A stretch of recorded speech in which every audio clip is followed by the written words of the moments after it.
बिस्मिल्लाहिर्रहमानिर्रहीम। Class 10th बेटा आज हम फिज़िक्स का लेक्चर नंबर 6 पढ़ेंगे। सिंपल पेंडुलम का हमने लेक्चर तकरीबन मुकम्मल कर लिया था, थोड़ा सा रहता था, उसे कंटिन्यू करेंगे, लेकिन उससे पहले रिव्यू कर लेते हैं। बेटा हमने लास्ट टाइम वेरीफाई करने की कोशिश की थी the motion of simple pendulum is also a simple harmonic motion. बेटा हमने इसकी डेफिनेशन के बारे में जाना था कि सर ये एक मैस एम की बॉब है जिसको हमने एक इनएक्सटेंसिबल स्ट्रिंग से बांधा है, और स्ट्रिंग का दूसरा हिस्सा हमने बेटा कह लें कि एक ऐसी सपोर्ट से बांधा था जिसे हमने फ्रिक्शनलेस तस्वर किया था। ठीक है, अच्छा बेटे आज कंटिन्यू करते हैं सेकंड पार्ट उसका, जहाँ से हमने प्रोसीड करना है। बेटा वो सफ़र को दोबारा हम एक चीज़ तो हम पढ़ चुके हैं, ठीक है, कि उसकी मोशन के बारे में कि उसका वेट जो है रिस्टोरिंग फोर्स प्रोवाइड करता है, से लेकर आता है। अब बेटा फ़र्ज़ करें जब हमने पोजीशन ए पर लाकर छोड़ा था तो हमारा पेंडुलम ओ की तरफ जाते हुए अपनी स्पीड को बढ़ा रहा था। हम पीछे भी दोनों कैले टॉपिक्स में पढ़ के आए हैं कि जब भी ऑब्जेक्ट मीन पोजीशन की तरफ जाते हुए स्पीड बढ़ाता है तो इसका मतलब क्या होता है, acceleration directed toward mean position. ठीक है, जैसे ये मीन पोजीशन छोड़ता है बेटा बी की तरफ जाता है, बी की तरफ जाते हुए बेटा ये अपनी स्पीड क्या करता है, कम करता है। It's mean acceleration is also again directed toward mean position O.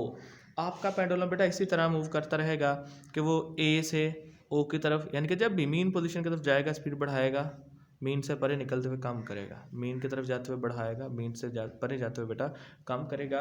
From this observation बेटा we can say acceleration of simple pendulum is directed toward mean position. और हम जानते हैं बेटा कि जिसमें एक्सेलरेशन मीन पोजीशन की तरफ हो हम उसे क्या बोलते हैं, सिंपल हार्मोनिक मोशन। अच्छा बेटा उसके बाद इसके टाइम पीरियड का जो है हमने फार्मूला भी लिखना है या पढ़ना है। पीछे भी हम बेटा पढ़ के आए हैं, वहाँ भी मैंने बताया था कि टाइम पीरियड होता क्या है, आगे जाकर बताऊंगा। अभी इस टॉपिक के फौरी आगे बेटा हम पढ़ने जाएंगे कि टाइम पीरियड होता क्या है। फिलहाल माइंड में रख लें कि टाइम पीरियड का फार्मूला क्या होता है, 2πL/g। यहाँ बेटे याद रहे बड़ी एक अहम बात, 2 भी कांस्टेंट, पाई भी कांस्टेंट, जी भी constant. It's mean time period सिर्फ किस पर डिपेंड करता है बेटा, लेंथ पर डिपेंड करता है, लेंथ पर डिपेंड करता है। कौन सी किताब, कौन सी किताब, इधर नहीं है, बस ठीक है बैठो। अब उन्हें कहें सर लेक्चर रिकॉर्ड करें, यार उन्हें मैथ चाहिए, चले जाएं, शाबाश ले जाएं। अच्छा तो बेटा मैं बात ये कर रहा था, हाँ दोबारा वापस आ जाएं जी टॉपिक पर, डिस्टर्बेंस होगी थोड़ी सी।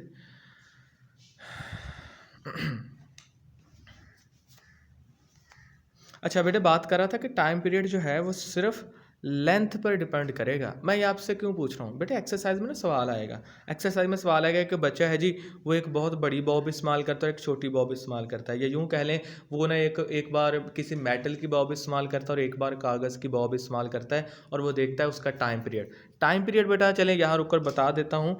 टाइम पीरियड क्या होता है, एक वाइब्रेशन बेटा कंप्लीट करने का वक्त, यहाँ से लेकर यहाँ तक और फिर वापस, इसे बोलते हैं एक चक्कर या एक साइकिल। और इसे बेटा फिजिक्स में हम एक वाइब्रेशन कहेंगे।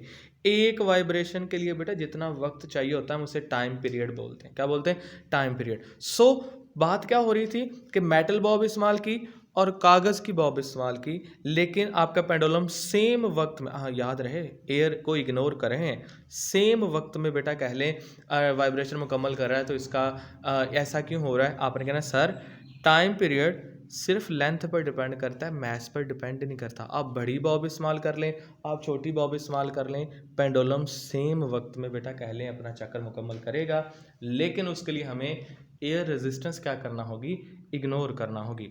सिर्फ लेंथ बदलने से बेटा कह लें आपका टाइम पीरियड बदल सकता है। अब यहाँ मैं रुककर बेटा आपको ये भी बताता जाऊँ, आपको कंफ्यूज करने के लिए कहता है यार ऐसा है कि मैंने ना मतलब पेंडुलम का बॉब का मैस भी नहीं बदला, मैंने लेंथ भी नहीं बदली, तो क्या मुमकिन है कि टाइम पीरियड फिर भी बदल जाए?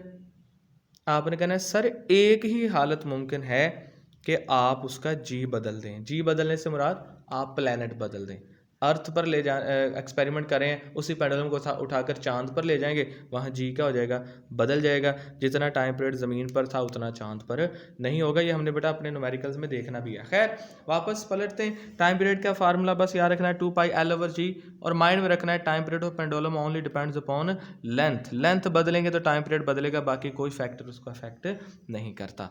ये था बेटा सिंपल पेंडुलम का टॉपिक। अब बेटा उसके आगे दूसरा टॉपिक है characteristics of simple harmonic motion. हमने सिंपल हार्मोनिक मोशन की खसूसियात के बारे में पढ़ना है बेटा। तकरीबन वो सारी खसूसियात आप ऑलरेडी डेफिनेशन में पढ़ चुके हैं। हमने सबसे पहले क्या था कहा था, it's a type of oscillatory motion. इसका मतलब पहली कैरेक्टरिस्टिक्स ये है कि जो भी बॉडी सिंपल हार्मोनिक मोशन करती है वो एक फिक्स्ड पोजीशन के क्या करती है, आगे पीछे वाइब्रेट करती है। अगर वो फिक्स पोजीशन के आगे पीछे वाइब्रेट नहीं कर रही, सिंपल हार्मोनिक का तस्वर ही पैदा नहीं होता। एक्सरसाइज में बेटा आपसे वो सवाल करेगा कि ना मैंने एक गेंद ली है, बॉल ली है, और मैंने उसको इस तरह फ्लोर पर फेंका है, और वो क्या कर रही है, बार बार वो उस पर टकरा कर वापस आ रही है, टकरा कर वापस आ रही है। तो कोई वो आपसे पूछेगा कि भाई वो सिंपल हार्मोनिक है या नहीं, यू हैव टू से नो सर। क्यों नहीं है? देखिए आपने बॉल यहाँ से छोड़ी, नीचे लगकर अगली बार लेंथ कम कर लेती, हाइट कम कर लेती है, अगली बार और हाइट, अगली बार और हाइट कम कर लेती है। हमने तो पढ़ा है सिंपल हार्मोनिक ऑसिलेटरी की टाइप है, और ऑसिलेटरी में फिक्स पोजीशन को आगे पीछे वाइब्रेट करना चाहिए। अगर आपने यहाँ छोड़ा तो उसे नीचे जाकर इतना ही ऊपर आना चाहिए, लेकिन ऐसा नहीं होता। वो हमारे पास ऑसिलेटरी नहीं होती, लिहाजा वो सिंपल हार्मोनिक कैसे हो सकती है। सो पहली कंडीशन बेटा क्या है, बॉडी को फिक्स पोजीशन के बेटा इर्द गिर्द वाइब्रेट करना चाहिए। दूसरी बेटा डेफिनेशन में हमने क्या बात कही थी, एक्सेलरेशन डिस्प्लेसमेंट के डायरेक्टली प्रोपोर्शनल होना चाहिए। तीसरी बात बेटा क्या पड़ी, एक्सेलरेशन की डायरेक्शन हमेशा मीन पोजीशन की तरफ होनी चाहिए। चौथी और आखिरी कैरेक्टरिस्टिक्स बेटा ये है कि जो भी बॉडी सिंपल हार्मोनिक मोशन से बेटा मूव करती है उसकी स्पीड मीन पोजीशन पर मैक्सिमम होती है और एक्सट्रीम पोजीशंस पर बेटा क्या होती है, मिनिमम होती है। ये चार प्रॉपर्टीज आपने याद रख लेनी है। क्या बॉडी फिक्स पोजीशन के गिर्द वाइब्रेट करती है, दूसरी क्या थी, एक्सेलरेशन जो है वो डिस्प्लेसमेंट के डायरेक्टली प्रोपोर्शनल, एक्सेलरेशन की डायरेक्शन हमेशा मीन पोजीशन की तरफ होगी। और बेटा उसके बाद हमने कहा speed will be maximum at mean position and minimum will be at extreme position. ये बेटा आज का टॉपिक है। इंशाल्लाह नेक्स्ट लेक्चर में हम कुछ जनरल टर्म्स हैं और एक और टॉपिक है डैम्प्ड ऑसिलेशन, उसको डिस्कस करेंगे। यहाँ तक आपने पढ़ लेना है, याद कर लेना। अगर कोई बात समझ ना आए तो आप पूछ सकते हैं। ओके बेटा, अल्लाह हाफिज़।